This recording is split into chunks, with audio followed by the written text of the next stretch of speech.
Goeiemôre. Jy luister na die 101ste oordeenking in die reeks 'n paar maal om die son. Ons tema vir oggend is om tot verhaal te kom. So kom ons by die laaste aflewering van 'n paar maal om die son vir hierdie kwartaal. Ons het begin deur saam te dink oor hoe ons brein gebeure onthou, gebaseer op die boek van Chip en Dan Heath, The Power of Moments. Daarin het ons gesien dat ons brein veral spitservarings, nuwe insigte, oomblikke van trots en koneksie met geliefdes en vriende onthou. Aan die einde van hulle boek het hulle verwys na trauma, wat uitstaan oomblikke is wat ons brein in die besonder onthou, maar dit allermins spitservarings of hoogtepunte kan noem.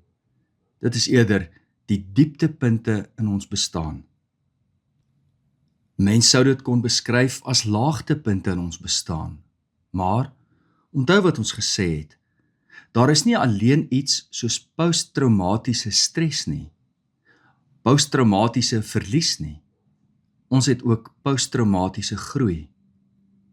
Diegene wat verder terug sal onthou die woorde, dit hang af hoe jy jou storie vertel. Is dit 'n verhaal van verlies, of is dit 'n verhaal van groei, van heelwording? Vervolgens het ons deur die boek van Bessel van der Kolk, The Body Keeps the Score, gelees. Diegene wat die boek aanskaf, sal sien dat ons nie sistematies daardeur gewerk het nie. Ek wil nou nie vir Bessel hou in die maag gee nie, maar as iemand hom dalk ken, vra tog vir hom om meer samehangend en sistematies te skryf.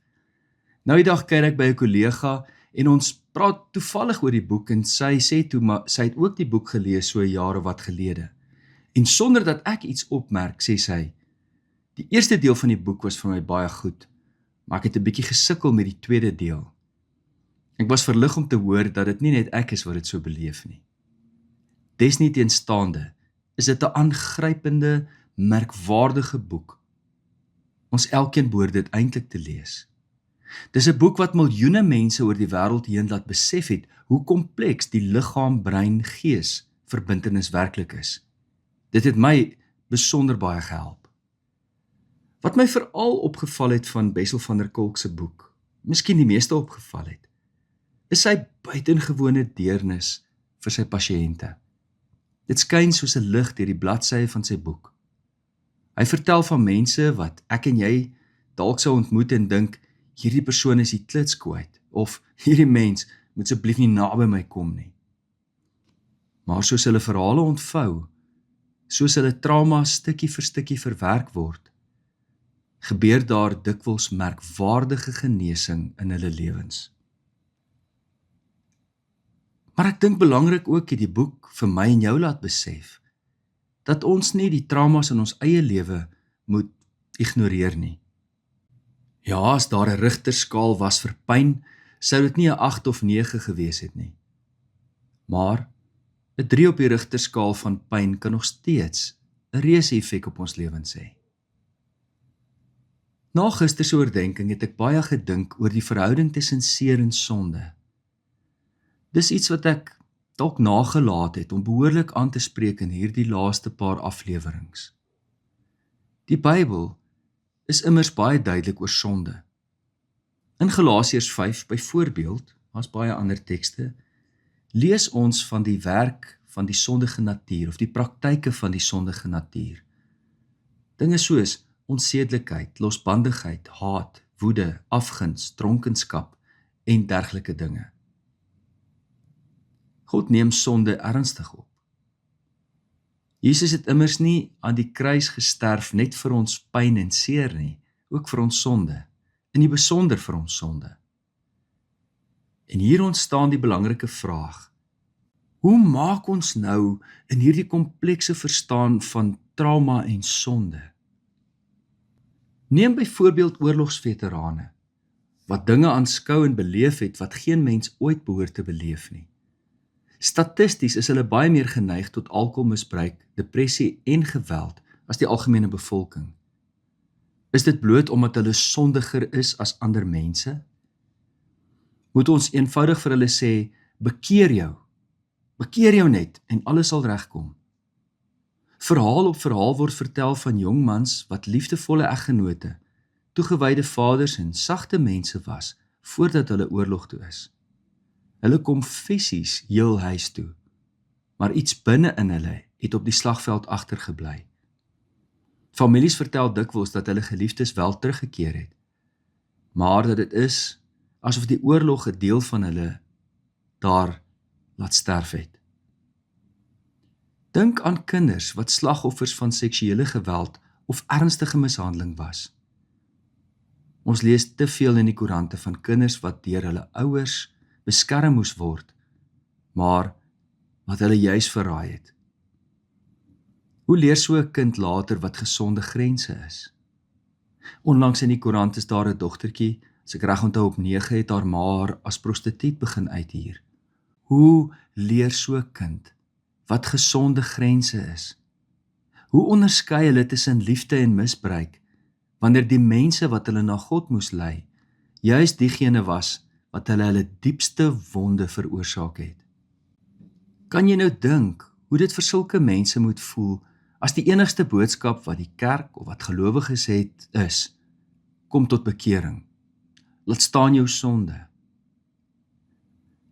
Is dit nie juis ons roeping as volgelinge van Jesus, die groot geneeser, die barmhartige, om na sulke mense toe te gaan en heel eerste aan hulle die onvoorwaardelike genade en liefde van God te betoon nie? Dit is trouens hoe die kerk haar roeping deur die eeue verstaan het. As jy na die geskiedenis van die ouer kerke in Suid-Afrika kyk, die NG Kerk, die Hervormde Kerk, die gereformeerde kerke, sien jy oor ons land heen, selfs in ons buurlande, hoeveel kinderhuise, ouetehuise, rehabilitasiesentrums, versorgingsoorde en ander barmhartigheidsinstellings deur gelowiges begin is, en baie dikwels nog steeds deur die kerk gesubsidieer word. Nie omdat mense sonde gering geag het nie, maar juis omdat hulle geglo het dat Christus hom ontferm oor verwonde mense. Dis juis hier waar ons versigtig moet wees. Trauma is nie dieselfde as sonde nie. Trauma verduidelik baie, maar dit regverdig nie alles nie. Dit is gevaarlik om elke verkeerde optrede bloot aan trauma toe te skryf. Nie alle woede kom uit verwonding nie. Nie alle hoogmoed kom uit onsekerheid nie. Nie alle selfsug is die gevolg van mishandeling nie. Soms kies ons eenvoudig vir onsself. Soms is hebsug maar net hebsug. Soms is sonde inderdaad net dit. Sonde. Die Bybel leer ons immers dat ons nie net verwonde mense is nie, ons is ook sondaars.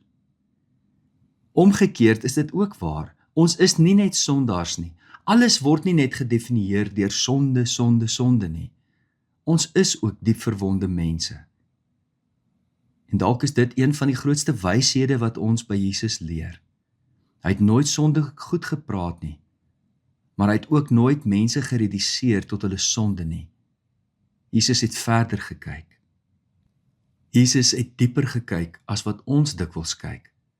Waar ander net 'n prostituut sien, sien hy 'n dogter van God. Waar ander net 'n tollenaar sien hy 'n man wat sy lewe vir God kan gee. Waar ander net 'n verlonaar sien hy een wat eendag sy skape sal oppas. Jesus verlos en herskep, en hy nooi ons almal om hom te volg. Hy genees en hy verander. Miskien is dit juis die hart van die evangelie. God vergewe ons sonde en God genees ons wonde. God genees ons wonde. God verlos ons sonde. Die evangelie vra daarom nie dat ons tussen waarheid en genade moet kies nie.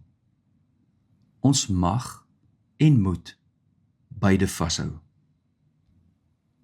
Ons mag met diep deernis vra, wat het met jou gebeur?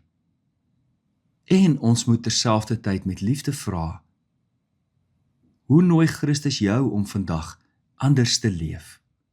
Die een vraag sonder die ander lei of tot harde veroordeling of tot eindelose verskonings. Maar saam word dit die pad van genade. Dit is uiteindelik wat dit beteken om tot verhaal te kom. Nie dat ons verlede verdwyn nie, nie dat ons wonde nooit pyn nie, maar dat ons verhaal nie langer deur ons trauma of deur ons sonde bepaal word nie. Ons verhaal word uiteindelik in beginsel allesomvattend bepaal deur iemand wat groter is as albei, sonde en seer. En dit is Jesus Christus. Hy is die een wat vergewe, hy is die een wat genees. Laat ons daarom vandag voor hom kniel, sodat ons vergewe en genees kan word. Mag hierdie oordenkingsreeks jou help om tot verhaal te kom. Ek sluit af met Viktor Frankl se woorde. Tussen stimulus en respons lê daar 'n spasie, en in daardie spasie lê vir my 'n keuse opgesluit. En as ek reg kies, die moontlikheid om te groei en te verander. Dankie dat jy saam geluister het. Kom ons bid saam. Here, aan die einde van hierdie kwartaal bid ons vir mekaar. Ons strek ons hande uit en wil mekaar ook aanraak deur u liefde, deur u genade, u omgee, u vergifnis en u genesing. Raak u ons aan, Here, dat ons heel eerste genees kan word, sodat ons u geneesers kan wees. U het ons geroep tot 'n grootse taak hier op aarde. En daar is by ons geen groter vreugde nie as om dit te vervul. Help ons om as verloste en geneesde mense te leef. En stuur ons, Here, ook na ander toe so. Dit bid ons in Jesus naam. Amen. Ek sluit vanmôre af met 'n wysheid van C. Langenhoven. Die mensekind leer eers om te luister, dan leer hy om te praat, en dan verleer hy om te luister. Die mensekind leer eers om te luister, dan leer hy om te praat, en dan verleer hy om te luister. Liefde, 'n geseënde naweek, en vir diegene wat met verlof gaan, 'n geseënde rustyd, veilig reis, en as dit die Here se wil is, kry ons mekaar weer hier, by hierdie reeks 'n paar maal om die son, as die skole weer begin. Van my kant af, liefde, en 'n geseënde dag verder.